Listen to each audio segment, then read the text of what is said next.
But if you think I can just leave it there, you don't know me well enough yet. Because what about those weird little golden dodecahedra from Asia?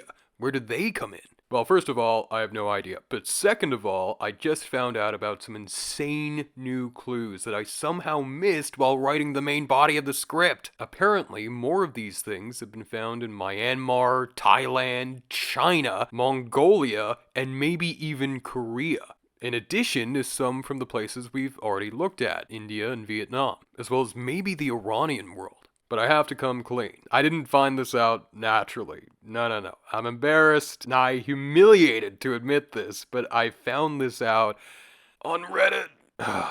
I happen to be browsing for some photos of the dodecahedra, and it turns out that a subreddit called r/Roman dodecahedron has a bunch of them. So I was just casually scrolling through it until, to my horror and amazement, I found this post. You can't imagine how crushed I was to learn that Redditors had beaten me to the punch at finding obscure dodecahedron lore. Some of my friends can attest to the fact that I was utterly, inconsolably devastated. But it turns out that this and some of the other things people have posted on r/Roman dodecahedron are actually pretty interesting and provide some new avenues of research. So I'm going to swallow my pride and briefly go over them, because this is already the longest segment I've ever done for one of these things. It has to end at some point. Now, the most interesting of these have to be the dodecahedra found on ancient Chinese jewelry. Specifically, the ones dangling from this piece, which are just spookily similar to their European equivalents. Aren't they? Like, look at them. This thing was found within the well-preserved complex of Han Dynasty-era tombs at Hepu on the far southern coast of China in Guangxi, which one article refers to as the home port of the maritime Silk Road, at least from the 2nd century BC to the 3rd century AD. So maybe, just maybe, this was one of the next stops over from Ok-Ao for adventurous Roman traders, or their contacts. And the ground covered by these tombs is staggering. They cover some 68 square kilometers and consist of literally thousands of tombs. Other imports from far-off places to the west found within these tombs include things like Parthian ceramics and beautiful semi-precious beads from India, so it's not too far of a stretch. To be more specific, it was unearthed in 1978 around a place called Kaohsiung village, where the local government probably used to be based, and it comes from a tomb now known as Beichajiang Yandui M1. It's the best known of the lot by far because Xi Jinping visited the Hepu County Museum, where it's one of the star attractions, in 2017. So a bunch of news articles about the museum's collections mentioning this thing were released after that. One exhibition catalog, and mind you, I'm using Google Translate, describes the beads as olive-shaped and floral-patterned gold-beaded ornaments. But they're also broadly recognized as belonging to a type of vaguely polyhedral bead that enjoyed a lot of popularity across 1st century Southeast Asia. There are some 30 to 33 beads almost exactly like this, generally ranging in size from only 0.4 or 0.5 centimeters to 1.7 centimeters in diameter, from Hepu alone. One of the main excavators of Hepu, and my main source on all this, Xiaoming Xiong, writes that 2 were found in the Fengmengling tomb number 10. 2 in Zhou Zhiling tomb number 5, and 5 in tomb number 6A, 8 in Beichajiang Yandui tomb number 1, the one with the necklace, and 14 in tomb number 4 from the same site. They were produced by using gold wire to create 12 small round rings, which were then soldered together into a polyhedral cluster. At every junction of the small rings, either 1 or 4 small beads were attached. This had the double purpose of stabilizing the whole bead structure and improving the aesthetic appearance. In the papers I've looked through, it seems like these are uncontroversially identified as early examples of West meeting East, and that if they weren't directly imported, they were at least inspired by metalwork brought through the Silk Road. Similar complex loop-and-loop gold chains made out of pre-soldered links fastened together in varying degrees of complexity might have also been borrowed from Hellenistic Greek trends. And this was by no means a one-way sort of transaction. Emperor Wu of Han sent ships out from Hepu to check out Vietnam, which was then under Chinese occupation, various kingdoms in Myanmar, Huangji Kingdom, or Kansapuram in southeast India, and the Yibucheng Kingdom, which is probably Sri Lanka. But getting back to the dodecahedra, even more amazingly, numerous others have been found across China, well beyond Hepu. This one is from the tomb of one Liu Jin at Gangchuan in Jiangsu, that's now in the Nanjing Museum. We know around when it was made because, unfortunately, Jin committed suicide in 67 AD.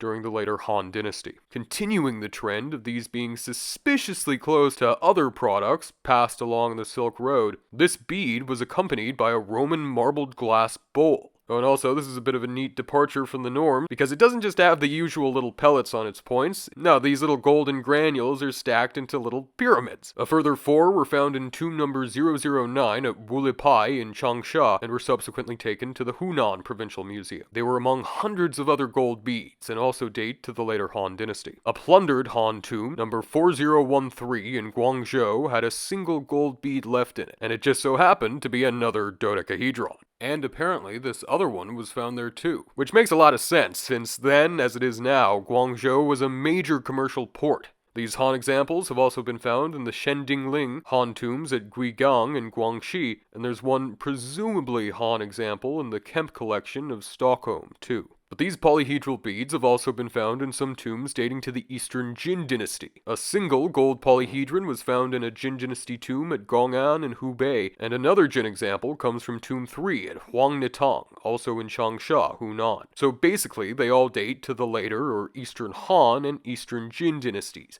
which was right when their bigger, baser Roman counterparts were in production. Though the necklace appears to be the earliest of the bunch, since it's thought to date to before the end of the Western Han dynasty in 9 AD. And the ones from Ok-Ao match this trend too. The city is thought to have flourished between the 1st to 3rd centuries AD, and remember that treasure trove from Sirkap with some in it? Its excavator, Sir John Marshall, dated it to around 60 AD. Oh, and speaking of Sirkap, there's actually yet another spectacular array of dodecahedral beads on another 1st century necklace excavated there. But this time they're inlaid with fancy white orthoclase feldspar. Apparently, it's now in the National Museum of New Delhi. There's even reportedly a 4th Indian example from a place called Patanam on the southwest coast of India. Zhang hypothesizes that the dodecahedra originated in the West and initially entered China during the 1st century AD, while China was in the midst of an overseas trade boom. He notes that gold ornaments made with filigree and welding techniques appeared rather suddenly in China at around this point, and that these sorts of polyhedral beads are almost exclusive to China's southern and eastern coastal hinterland. Gold, or at least gold-looking things, also seem to have been way more in demand across Southeast Asia at this time. These shiny little beads, made of something known as gold glass, or gold in glass, that was primarily produced in Roman Egypt and the Levant from the 1st to 4th centuries AD, became uber popular across Asia, even making it as far as Bali, Korea, and even Japan, along with tons of other examples of Roman glass.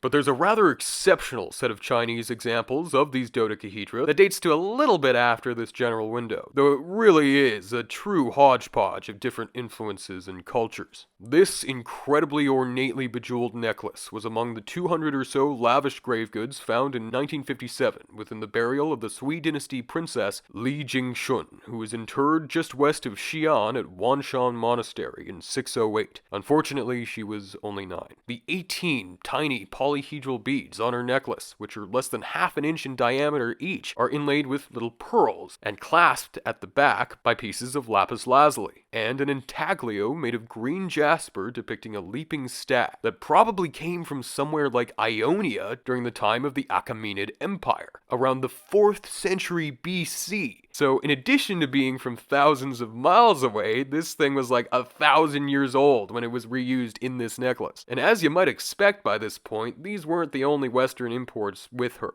The princess's Sogdian-style sarcophagus even contained a 100-year-old Sasanian Persian silver coin, and the bejeweled necklace, as well as the 2 bracelets with it, were immediately identified as Western imports, possibly in Persian style. And it even turns out that these polyhedral beads, or at least a variant of it, even made their way as far north as Mongolia. This little beaut, for instance, was recovered from Tomb 2 at a site known as Durleg Nurs, one of several created there by the Xiongnu, i.e. the Huns. It's made of 23-karat gold and was only published pretty recently in 2012. But unbelievably, this still isn't the end of it. I know. All this talk of dodecahedra must be maddening, but just put yourself in my shoes. I've been doing this for months, and I can't escape them. Anyways, a ton more of these have been found elsewhere along the Maritime Silk Road, further to the south. Apparently in Vietnam, they haven't even just been found at Oc Ao, and 2 possible further examples have been identified at the Late Lac Trong site in northern Vietnam. Oh, and to boot, parts of both Thailand and Myanmar seem to have been big dodecahedron hotspots too. 3 sites in pretty close proximity to one another in the Thai chunk of the Malayan Peninsula named Phu Khao Thong, Ta Chana, and Khao Sam Keo have produced a bunch of them, some of which are dead ringers for the Roman examples, which makes sense since other Roman goods like mosaic glass and granulated gold beads have been found at places like Phu Khao Thong.